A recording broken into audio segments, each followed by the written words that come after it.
Hello दोस्तों, कैसे हैं आप सब लोग। दोस्तों, एक कमाल की तेलुगु मूवी आई है जो कि हिंदी में अवेलेबल है। इस मूवी का नाम है भूतडम भास्कर नारायणा। ये मूवी 2024 में आई है। IMDb पे इसको 6 पॉइंट की रेटिंग मिली हुई है और 2 घंटे 20 मिनट आपको इस मूवी को देखने के लिए देने पड़ेंगे। ये फुल ऑन क्राइम मूवी है। इसमें डिटेक्टिव दिखाया गया है, मर्डर मिस्ट्री दिखाई गई है, फिर उसके बाद काला जादू, तंत्र विद्या, ये सब बली वली, ये सारी चीजें इस मूवी में दिखाई गई हैं। तो इस मूवी का नाम मैंने आपको बता दिया। इसमें मेनली 2 कैरेक्टर मेन होते हैं, उनके नाम होते हैं शिवा कंडकुरी। इस मूवी में होते हैं, इस मूवी में वो डिटेक्टिव होते हैं और उनका नाम होता है भास्कर नारायणा, इनका नाम होता है। और इस मूवी में जो फीमेल कास्ट होती है राशि सिंह, और इस मूवी में इनका नाम होता है लक्ष्मी। तो अब बात कर लेते हैं इसकी स्टोरी के बारे में। तो चलिए मैं इस मूवी की स्टोरी आपको सिंपल तरीके से बता देता हूँ। वैसे तो इस मूवी के अंदर काफी सारे ट्विस्ट एंड टर्न है, पर मैं आपको सिंपल तरीके से बता देता हूँ। इसमें भास्कर नाम का एक डिटेक्टिव होता है, वो एक लड़की से प्यार करता है जिसका नाम लक्ष्मी होता है। वो उसकी पड़ोसन भी होती है। अब ये लोग होता ये है कि नॉर्मली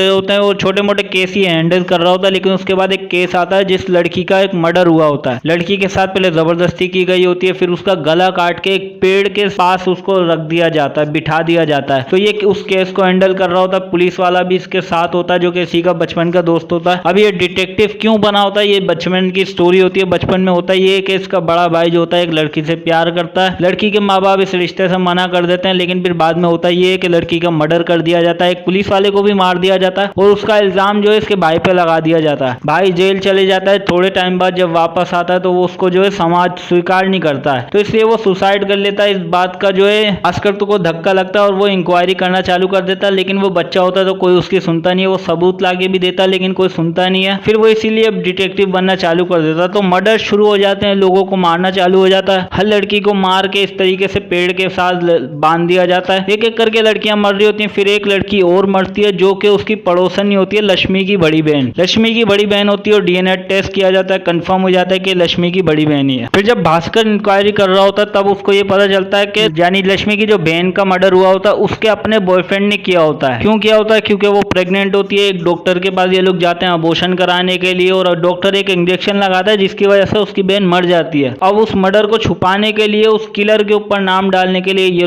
ये दोनों ये मिलके ये प्लान करते हैं। यानी कि लक्ष्मी की बहन का जो बॉयफ्रेंड होता है वो डॉक्टर के साथ मिलकर ये सारा प्लान करता है ताकि इल्जाम जो उस किलर पे चला जाए। तो ये वाला केस तो जो है भास्कर सुलझा लेता है, लेकिन असली किलर को वो ढूंढा होता है। फिर उसकी जो है सारी सुइयां यानी कि सारे सुराग एक एक करके जिन जिन लोगों पे जा रहे होते हैं वो लोग सुसाइड कर लेते हैं। यानी कि जिस पे शक होता है वो एक एक करके खुद को मार के केस ही खत्म करना चाह रहे होते हैं। फिर धीरे धीरे करके पता चलता है कि ये सब एक बलि की प्रक्रिया होती है। कौन सी बलि होती है? जब बलि की डिटेल में जा रहा होता है तब उसको पता चलता है कि जितनी भी लड़कियां मरी वो असल में लड़कियां नहीं होती हैं, ट्रांसजेंडर होती हैं। जी हाँ, ट्रांसजेंडर को मारा जा होता है। क्यों मारा जा रहा होता है? एक प्रक्रिया होती है क्योंकि भस्मासुर एक राक्षस होता है जिसको पुनर्जन्म करने के लिए यानी कि उस राक्षस को दुनिया में वापस लाने के लिए उस ट्रांसजेंडरों को मारा जा रहा होता है एक एक करके। क्या प्रक्रिया होती है उसकी ये मैं आपको बता देता हूँ। होता ये एक साथ यानी उन ट्रांसजेंडरों के साथ पहले जबरदस्ती की जाती है, फिर उनका गला काट दिया जाता है और फिर उनका पेट काट के उसमें एक छोटा सा शिवलिंग डाल दिया जाता है और उनके पेट पे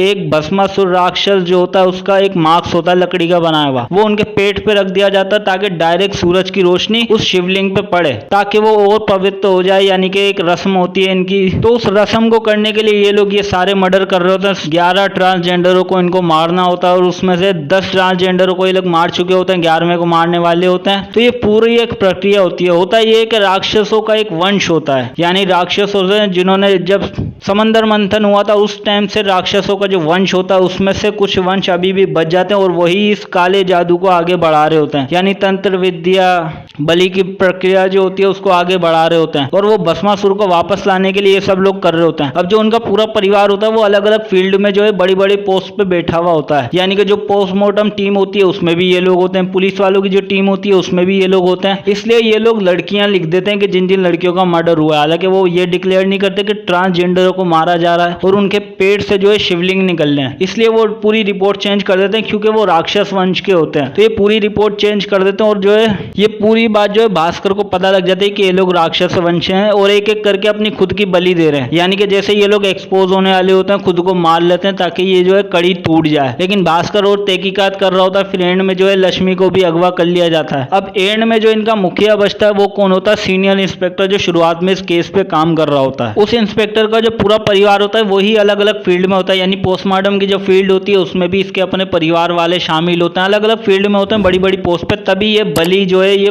पूरी प्रक्रिया इसको अंजाम दे पा रहे होते हैं ये सब लोग। तो ये इस मूवी की स्टोरी होती है। लक्ष्मी को अगवा कर लिया जाता है, भास्कर उसको ढूंढते हुए उस इंस्पेक्टर के पास पहुंच जाता है जो कि राक्षस के गेटअप में होता है और अपनी बलि की तैयारी कर रहा होता है। बलि की तैयारी बेसिकली ये होती है कि वो 11 लड़कियों के जो सर काटे होते हैं, यानी ट्रांसजेंडर के जो सर काटे होते हैं, उनके शरीर को ये लोग अग्नि दे के उसकी अस्थियों को संभाल के रखते हैं, और 11 जो मुखौटे होते हैं जिनपे जिस शिवलिंग के ऊपर रोशनी पड़ी होती है वो शिवलिंग भी इनके पास होते हैं, अस्थियां भी इनके पास होती हैं। तो उन सबको मिक्स करके एक प्रक्रिया बनाई होती है ताकि इनका जो असुर है वो जीवित हो सके। आखिरी बलि देने ही वाले होते हैं, तब वहां पे भास्कर आ जाता है और वो उस बलि को तोड़ देता है। तो जो एंड का जो मुखिया बचा होता है वो अपने आप को भी मार देता है क्योंकि वो बलि पूरी नहीं कर पाया होता है। तो ये ओवरऑल इस मूवी की स्टोरी अच्छी मूवी है, काफी सारे ट्विस्ट एंड टर्न है, आप जरूर देखिएगा इस मूवी को।